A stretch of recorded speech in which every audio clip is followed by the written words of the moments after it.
હું એક વિધવા યુવાન માલકીનના ઘરે ખેતીનું કામ કરતો હતો. તે એકલી રહેતી હતી અને હું તેમના ઘરના ઉપરના માળે રહેતો હતો. તે દેખાવમાં ખૂબ જ સુંદર, સાદી અને શાલીન હતી. એક વખત ગામમાં ચોરનો ડર ફેલાયો હતો, તેથી તેમણે મને કહ્યું કે હું નીચે તેમના ઘરમાં જ સૂઈ જાઉં. તે રાત્રે ઘણું મોડું થઈ ગયું હતું. મને બિલકુલ ઊંઘ નહોતી આવતી. મનમાં અનેક પ્રકારના વિચારો ઘૂમી રહ્યા હતા. તેથી હું ધીમે ધીમે તેમના રૂમ તરફ ચાલ્યો ગયો. દરવાજો અવેગથી ખોલ્યો તો જોયું કે તે પણ જાગી રહી હતી. પથારી પર શાંતિથી બેઠી હતી અને તેની આંખોમાં આંસુ વહી રહ્યા હતા. હું તેમની નજીક ગયો અને તેમના ગાલ પર વહેતા આંસુ ધીમે ધીમે સાફ કર્યા. તે મારી તરફ જોવા લાગી. તેમની નજરમાં દર્દ, એકલતા અને કોઈ પોતાની વ્યક્તિની ઝંખના સ્પષ્ટ દેખાતી હતી. તે પળે એવું લાગ્યું કે બધું વ્યક્ત થઈ ગયું અને બીજી ક્ષણે કંઈક એવું થયું. તો નમસ્કાર મિત્રો, મારું નામ સુનિલ છે. હું 34 વર્ષનો છું, યુવાન છું, પણ અત્યાર સુધી અપરિણિત છું.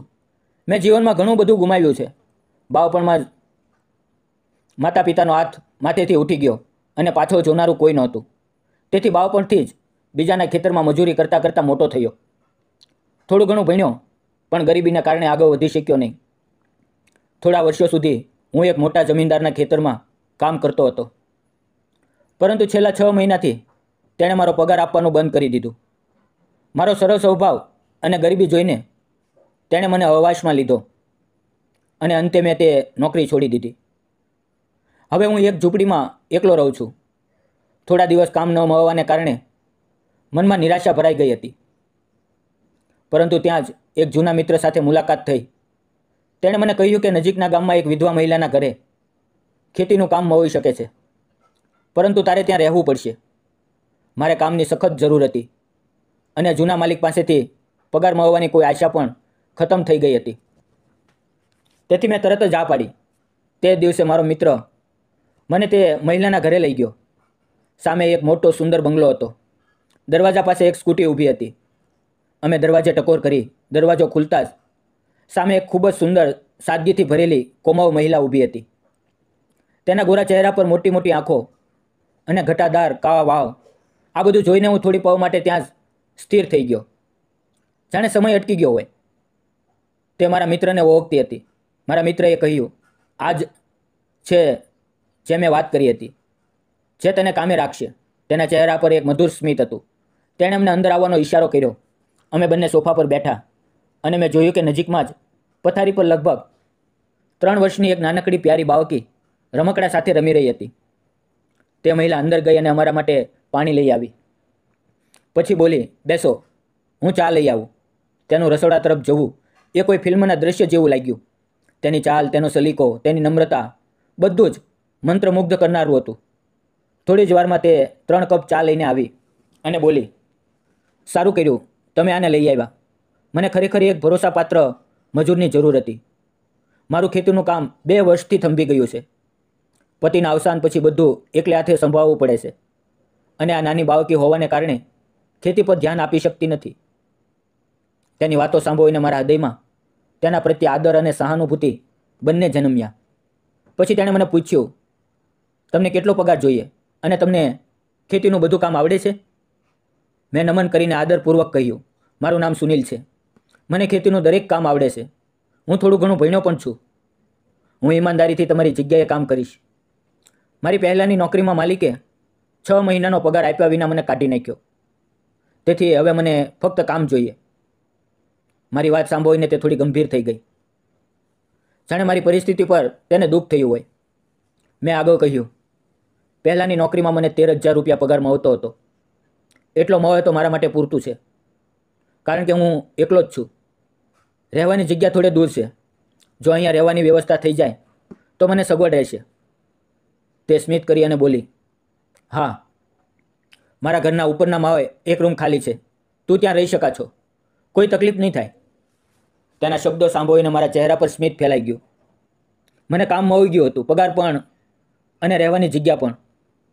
હું ખુશીથી બોલ્યો, તો હું આવતીકાલે સવારથી કામે આવી જઈશ. મારો થોડો ઘણો સામાન છે તે લઈ આવીશ. અમે બંનેએ તેને પ્રણામ કર્યા અને ઘરેથી નીકળી પડ્યા.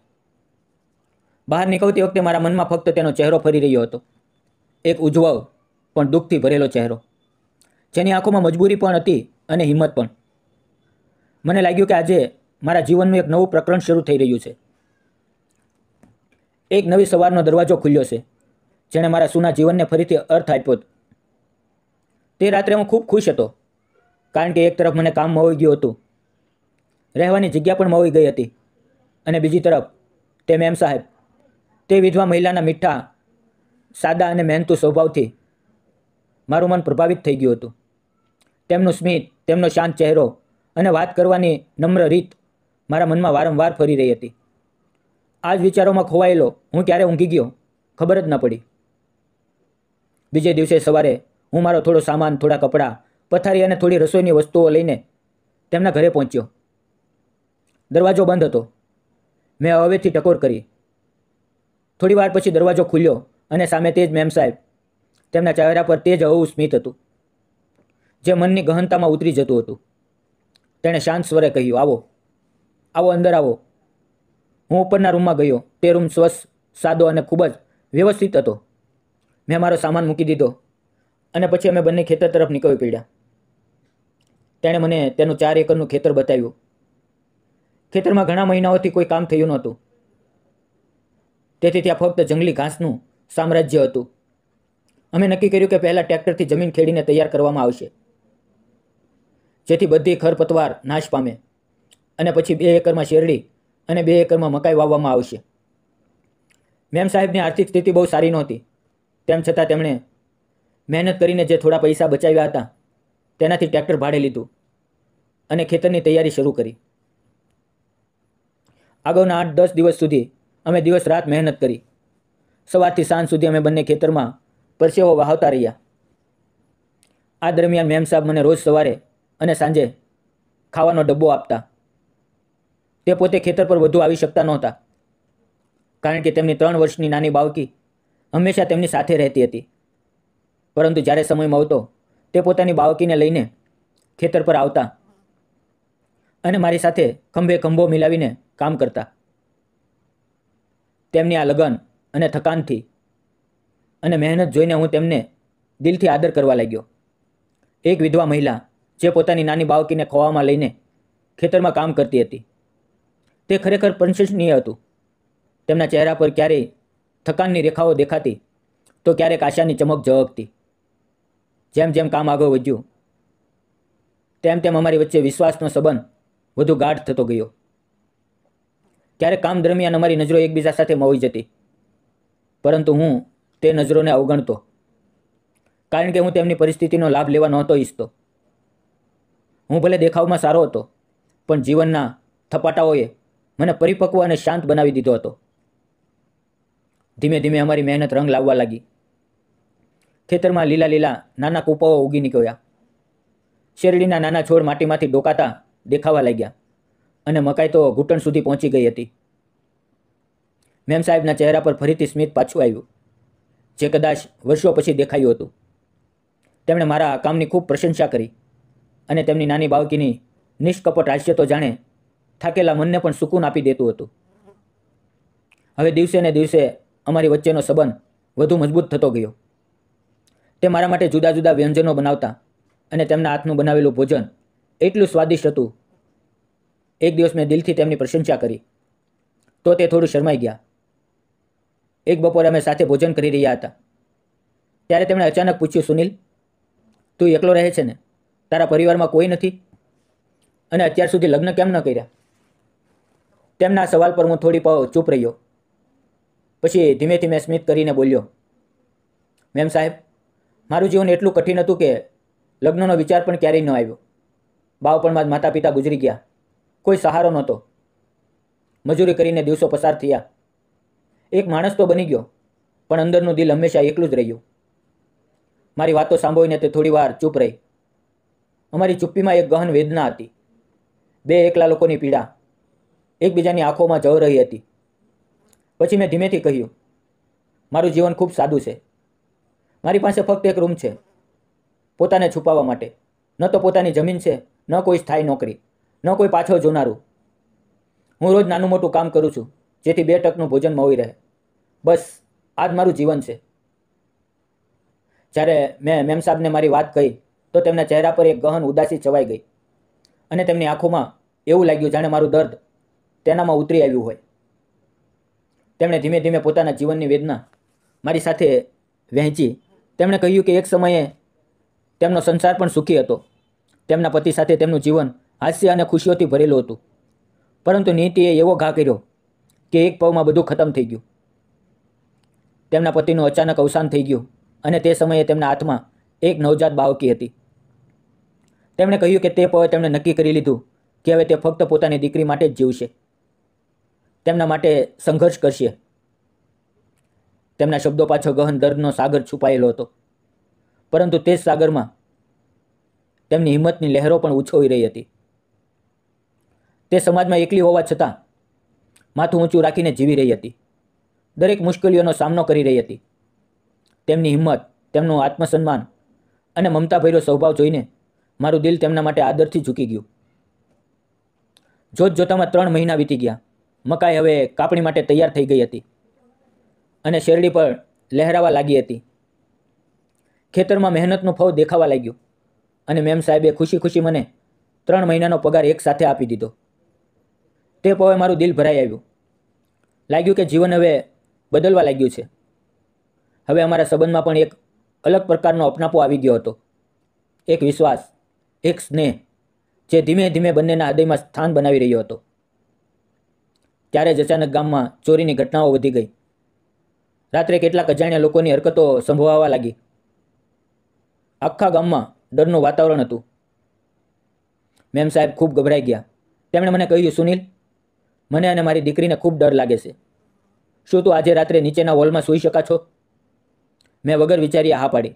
રાત્રે ભોજન કરીને મેં મારી પથારી નીચેના હોલમાં બિછાવી અને સૂવાનો પ્રયત્ન કરવા લાગ્યો. પરંતુ ન જાણે કેમ ઊંઘ નહોતી આવતી. મન બેચેન હતું. ત્યારે મારી નજર ઉપર તેમના રૂમ તરફ ગઈ, જ્યાં હળવી રોશની ઝળકી રહી હતી. મેં જોયું કે તે એકલી બેઠીને રડી રહી હતી. મારું દિલ અકવાઈ ગયું. હું ધીમેથી તેના રૂમ પાસે ગયો અને પૂછ્યું, મેમ સાહેબ, શું થયું? તમે કેમ રડો છો? તેમણે થોડી પળ ચૂપ રહીને જવાબ આપ્યો, સુનિલ, મારા પતિના જવાથી મને ક્યાંય મન નથી લાગતું. પણ જ્યારથી તું આવ્યો છે એવું લાગે છે કે થોડો સહારો મળ્યો છે. એકલતાનું ભારણ ખૂબ ભારે હોય છે જ્યારે એકલું જીવન મુશ્કેલ લાગવા લાગે છે. તેમની આંખોમાંથી આંસુ ટપકી રહ્યા હતા. મેં ધીમેથી તેમના આંસુ મારી આંગળીઓથી સાફ કર્યા. તે પવે મારી અંદર પણ કંઈક બદલાવા લાગ્યું. મેં અનુભવ્યું કે હું તેમની લાગણીઓ સમજવા લાગ્યો છું. તેમનું દર્દ અનુભવી શકું છું. તે મારી આંખોમાં જોવા લાગી અને હું પણ તેની નજરમાં ખોવાઈ ગયો. તે ક્ષણે અમારા જીવનની સૌથી અમૂલ્ય પળ બની ગઈ. તેમાં પ્રેમ હતો, સંવેદના હતી, એકબીજાને પીડાને વહેંચવાનો અહેસાસ હતો. બીજે દિવસે સવારે જ્યારે સૂર્યની કિરણો રૂમમાં પડી ત્યારે મેમ સાહેબે મને જોતા કહ્યું, સુનિલ, તું ખૂબ ઈમાનદાર માણસ છે. 4 મહિના થઈ ગયા પણ તે ક્યારેય મારી એકલતાનો લાભ નથી લીધો. ઉલટો દિવસ રાત મહેનત કરીને મારી મદદ કરતો રહ્યો. જો તું મારા જીવનમાં રહે તો મને સહારો મળશે અને મારી દીકરીને પિતાનો સાયો મળશે. હું જાણવા માંગુ છું કે તારો શું વિચાર છે? તેમના શબ્દો સાંભળીને મારી આંખો ભીની થઈ ગઈ. મેં આગળ વધીને તેમના આંચળમાં માથું મૂક્યું અને ધીમેથી કહ્યું, હા મેમ સાહેબ, હું તૈયાર છું. તેમણે સ્મિત કરતાં મને ગળે લગાવી લીધો. થોડા દિવસોમાં અમે ગામના મંદિરમાં સાદી રીતે લગ્ન કરી લીધા. આજે અમે બંને અને અમારી પ્યારી દીકરી સાથે ખુશખુશાલ જીવન જીવી રહ્યા છીએ. ખેતરમાં મહેનત કરીએ છીએ, નવા સપના વણીએ છીએ અને રોજ ભગવાનનો આભાર માનીએ છીએ કે તેમણે અમને એકબીજા સાથે મળવ્યા. મિત્રો, તમે જણાવો કે મેં અને મેમ સાહેબે એકબીજાને સ્વીકારીને યોગ્ય કર્યું કે ખોટું? તમારા વિચારો ચોક્કસ કોમેન્ટમાં જણાવજો. જીવન ગમે તેટલું મુશ્કેલ હોય, જો માણસના દિલમાં સચ્ચાઈ, મહેનત અને મમતા હોય તો દરેક અંધકાર ઉજાસમાં બદલાઈ શકે છે.